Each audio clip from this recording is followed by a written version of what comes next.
Be ready. Start. The NGT found merit in the contention of the appellants that the first respondent had the power to grant ex post facto clearance.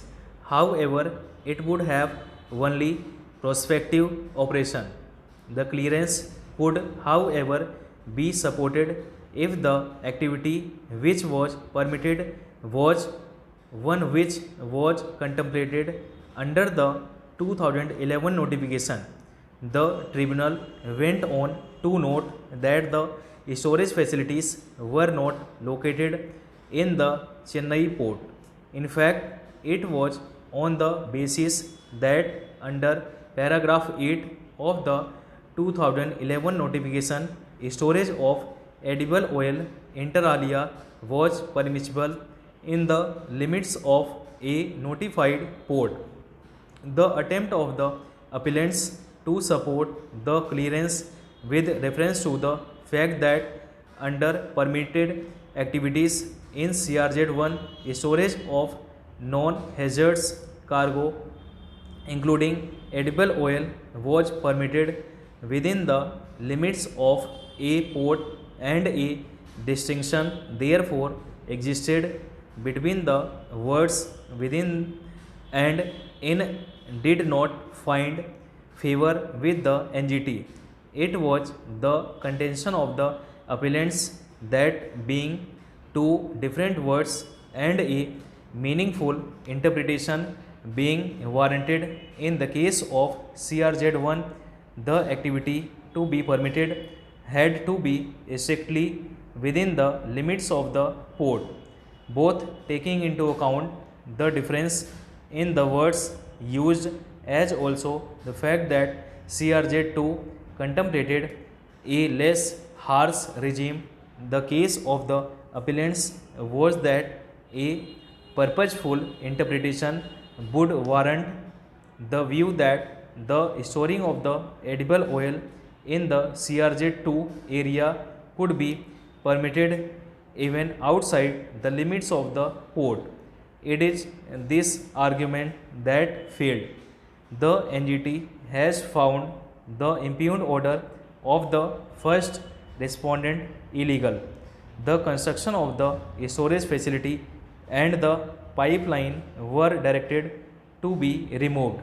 The appellant in the first appeal was directed to pay environmental compensation in a sum of rupees 25 lakhs.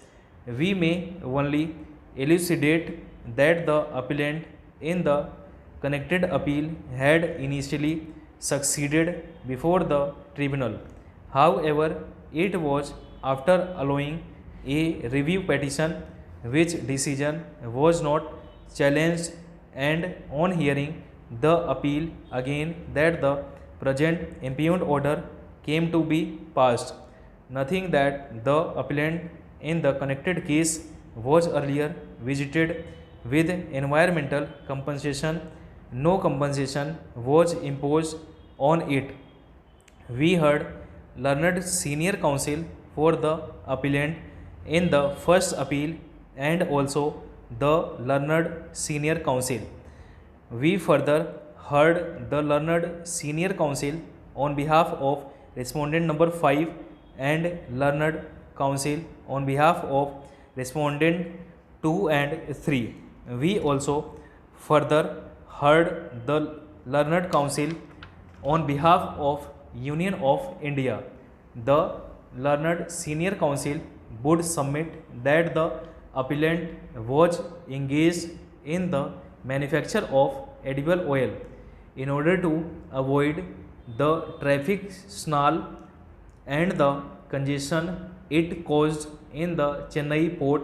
It was the Chennai port itself which suggested that the appellant may draw the pipeline from the port area so that the edible oil which was downloaded on import could be taken to a storage facility and from there carried to the factory of the appellant.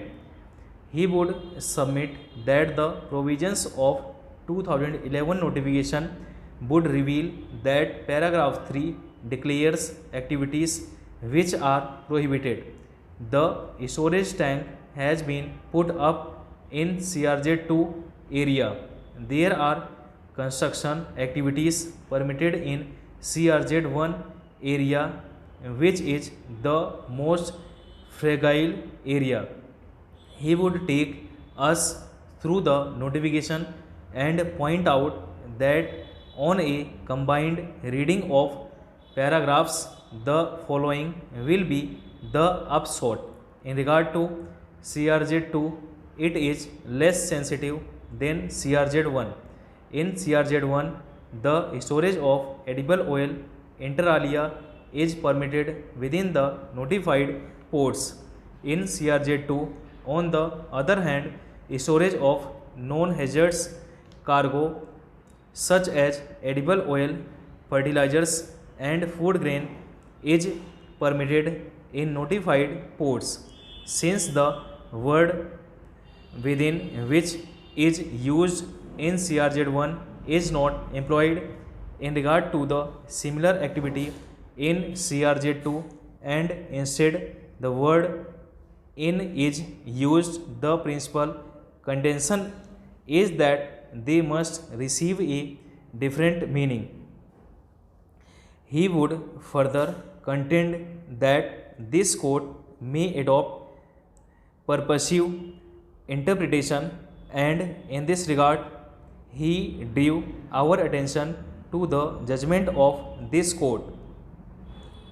The words in notified ports occurring in paragraph 8(2) of the 2011 notification must be construed to mean in or around the notified ports. He would submit that storage tanks have been constructed not within the Chennai port but on a purposive interpretation.